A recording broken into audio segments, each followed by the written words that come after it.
Dookie B.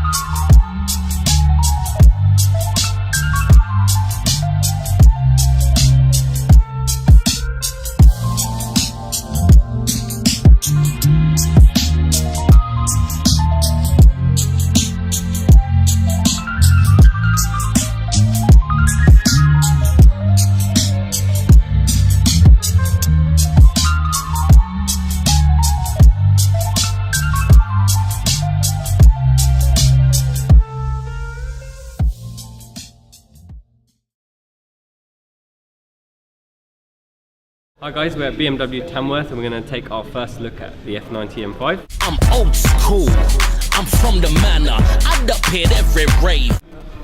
As you can see, it looks a little bit bigger than the previous F10 generation. It's got some new styling cues, so they've got the iconic LED headlights at the front.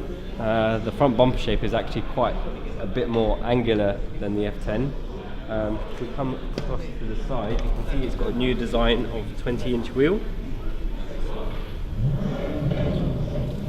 The side grills are different as well, so it's more in line with the newer BMWs with having the slant. So if we go to the back of the car, you can see there's a bit more styling on the rear diffuser than on the current F10. It looks a bit more aggressive, so it almost looks aftermarket from the factory. The other big thing about the M5 is, which the other one was missing, is the carbon roof. So it has the double bubble carbon roof. In line with the other M cars. Now the M6, old M6 Grand Coupe had it and the M6 had it, but the M5 didn't, so that's a new addition. On this car as well, the interior is actually really nice.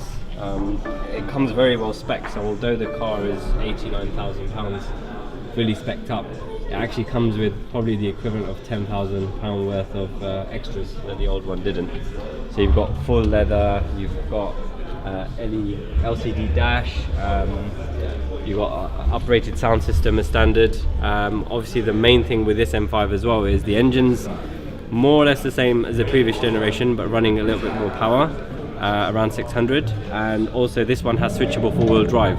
Now that was a big complaint with the F10 because people would say that it couldn't put its power down, which is a genuine concern, but now you have the option of four-wheel drive, and then if you want rear-wheel drive, with a flick of a switch you can go to that.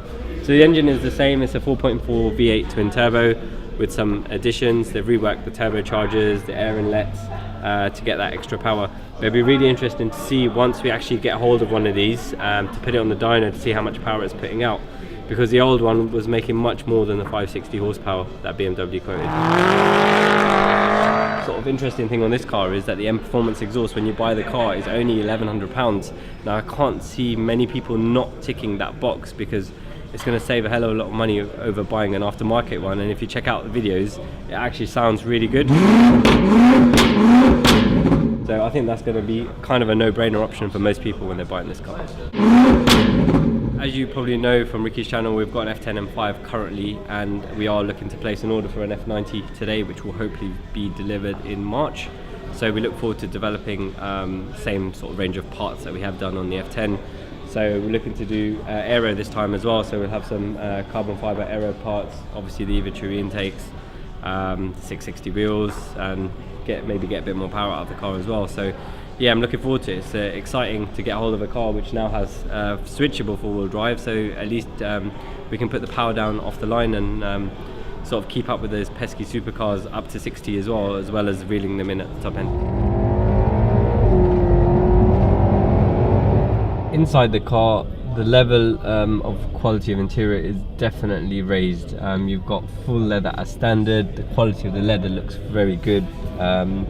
Obviously the other important thing about this car is the gearbox. It's no longer dual clutch, it's actually an 8-speed automatic, and that was to do with the fact that the car is now four-wheel drive, because you can't get the DCT to work that well with the four-wheel drive, so they went for the 8-speed, which will be interesting to see how that works. I mean, the DCT gearbox is very quick, but the modern day autos are actually very, very fast as well now, and it's quite hard to differentiate between the two. The other things I noticed is, so it's got red start button, it's got the red M modes, which I think adds a nice little bit of colour to the dash. It's got the ambient mood lighting as well, which is very cool. This particular car has the upgraded Bells and Wilkins stereo. Now I've not had a chance to hear it, but I'm pretty sure it'll be a little bit better than the standard one. Also got Alcantara headlining. Seats initially feel very supportive.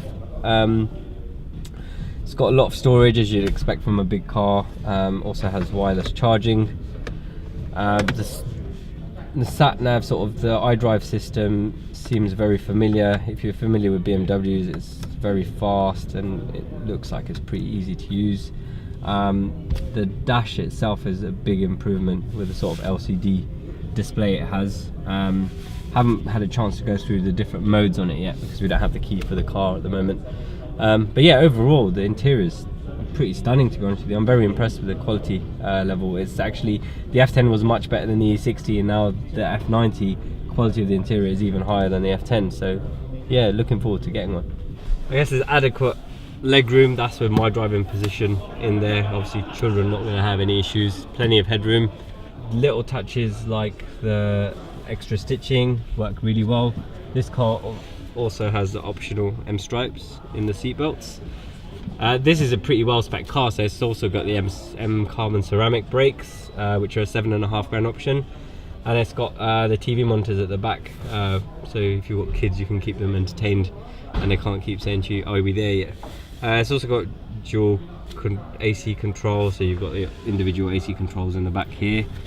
So yeah, generally speaking, even in the back, it's nice. It's a very high quality, and it seems like a comfortable sort of airy place to be. Obviously, because of the carbon roof, you've lost the option of the sunroof. I'm not 100% sure if you can spec a sunroof. If you can, you will lose the carbon roof, so I'm not sure how many people will do that.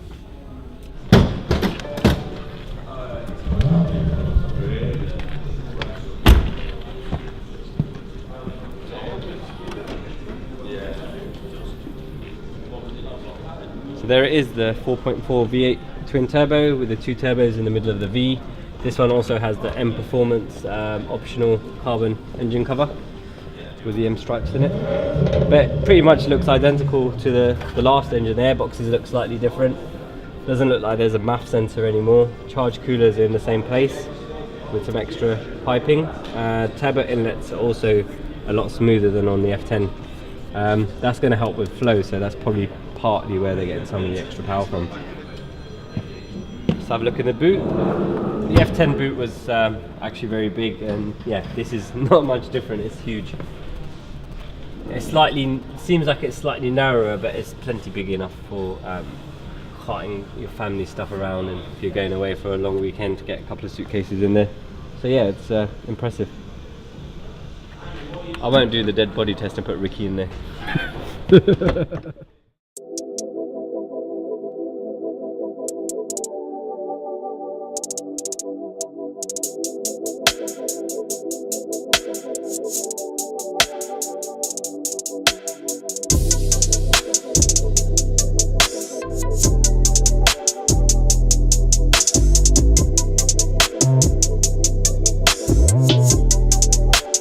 Silky beat.